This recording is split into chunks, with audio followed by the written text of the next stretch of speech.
New overnight, a situation at Kindred Hospital is now clear. Metro Police tells us they were called to the area around 11:20 last night on reports of a shooter. Officers determined the threat was not credible and cleared the scene about 25 minutes later. LMPD says its Homeland Security unit will continue to investigate the incident. Now to our top story this morning, the legacy of Junior Bridgman. The former card-turned-billionaire passed away yesterday after suffering a medical emergency while speaking at the Galt House. Bridgman was 71 years old. Now, even with his massive success, what stands out most is that Bridgman never turned his back from the city of Louisville. WHAS11's Alex Dieter and photojournalist Emma Gefter reflect on the basketball legend's legacy through the eyes of those who knew him well. And I thought about that, and I said, that is life not lived in vain. Ulysses Lee Jr. Bridgman in 2023, speaking at his former coach Denny Crum's funeral. Just Junior to those who knew him and friends like Susan Sweeney Crum. He could put his name on any building he wanted to around here, but he doesn't. Junior died at 71 years old after suffering a medical emergency while speaking at a Galt House event for the Lincoln Heritage Council Scouting America. It just lets you know how quickly time passes and how fleeting things are. Forbes just reported that Junior was a billionaire. He played basketball at the University of Louisville from 1972 to 75, then went on to play 12 seasons in the NBA before choosing to settle down in Louisville with his family. The things that he's accomplished, you could never get your mind around. An athlete turned businessman who was a minority owner of the Milwaukee Bucks and who owned and operated hundreds of Wendy's and Chili's restaurants through his company, Bridgman Foods. WHAS11 profiled him in 2002.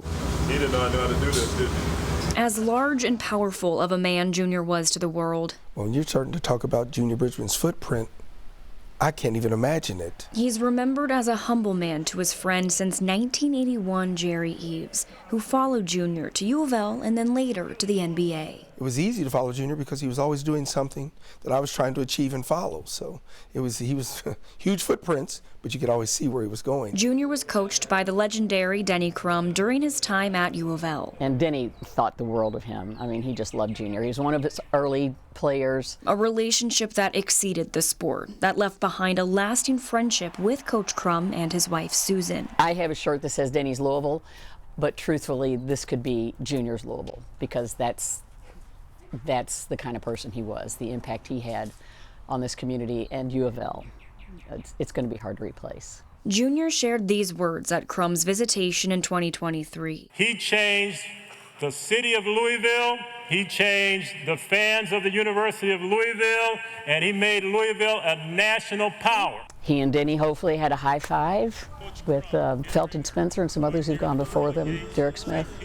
So it's a big hit for Louisville. A humble man and Indiana native who worked behind the scenes to take care of his chosen home, Louisville. I always say success is, as I said, doing that thing that you would do all the time, even if you didn't get paid. Alex Dieter, WHAS11 on your side.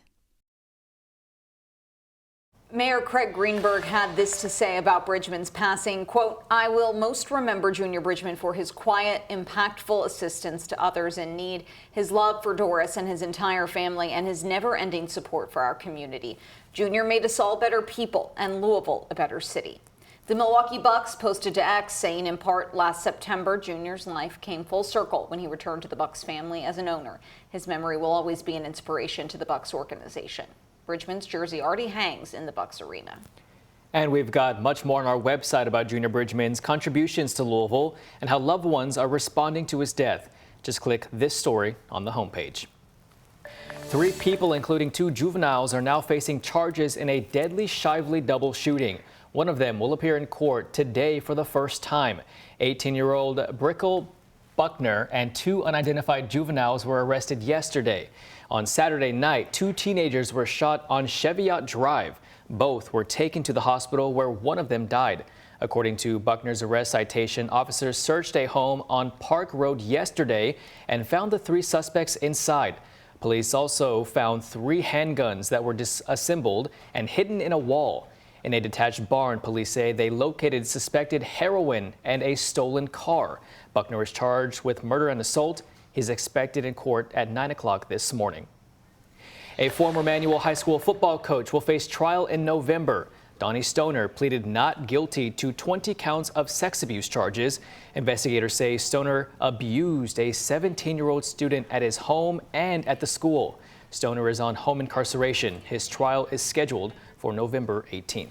The Louisville Metro Housing Authority has unveiled its strategic plan for the year. It includes reopening the Section 8 waiting list. Currently, the agency has over 11,000 housing vouchers, but wait lists remain closed due to high demand and internal challenges. Director Elizabeth Strojan, who took over at the end of 2023, says when she arrived, the agency's voucher tracking system and internal operations were in disarray. She's working to fix the issues and also address the needs of thousands of Louisvillians. We can't do one thing at a time. We can't focus on public housing and then we'll get to Section 8 later. You know, we can't wait to improve our internal operations. So we have a lot to do this year. The new plan calls for rehabbing old properties, opening new ones, and enhancing technology and customer service. LMHA is also leading the charge to relocate about 350 people still at Dosker Manor. The plan is to get them out by the end of this year, then demolish the property to build new housing units. There have been long-time reports of mold, bed bugs, and crime at Dosker Manor.